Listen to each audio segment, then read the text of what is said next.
Question number 3. Find the smallest number by which each of the following number must be divided to obtain a perfect cube.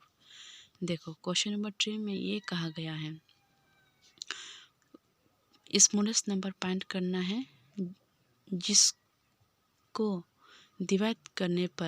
जिससे divide करने पर perfect cube आता हो। Divide करने पर बोला है, हाँ, डिवाइड करने पर परफेक्ट क्यूब आता हो। देखो क्वेश्चन नंबर 3 का एक में देखो क्वेश्चन नंबर 3 1 नंबर 81 का है। 81 देखो, इसको भी हम प्राइम फैक्टराइजेशन पहले करना है। 3 27 जार 81 होता है, 3 9 जार 27 होता है, 3 3 जार 9 होता है, 3 1 जार 8 होता है।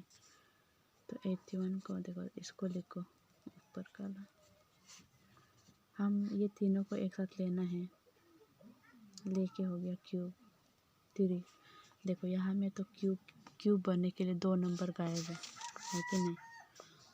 तो ये जो परफेक्ट क्यूब नहीं है, जो यहाँ में आंसर आया है ये परफेक्ट क्यूब नहीं है। तो हमें क्या करना है, ये जो स्मॉलेस्ट नंबर है ना, उससे हम डिवाइड करने पर आएगा परफेक्ट क्यूब। तो हमारा आंसर क्या होगा? Therefore 81 must be divided by 3 to obtain a perfect cube. Perfect cube बनने के लिए हम क्या करना पड़ेगा? 3 से डिवाइड करना पड़ेगा, है कि नहीं? यहाँ तक हम लोग का आंसर है। लेकिन कैसे आता है जस्ट हम दिखा देते हैं। हाँ, ये जस्ट आप लोग का समझने के लिए है।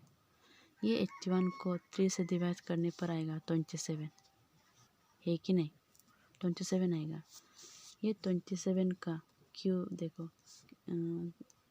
ये तीनों को जब ऐसे होता है ना, इसको ऐसा भी लिख सकते हैं। ये तीनों जो देखो, ये क्यूब हो गया, परफेक्ट क्यूब है ना 27। जब 81 को डिवाइड करने पर आएगा 27। ये एक क्यूब है, 3 का क्यूब है। 3 का क्यूब को इंटू करने से देखो ये आता है, इसलिए हो गया ये हम लोग का परफेक्ट क्यूब।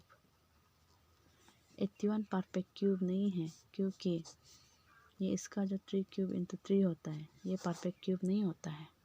ये जस्ट समझाने के लिए है, ये जस्ट समझाने के लिए बोल रहे हैं। हाँ, यहाँ से लेके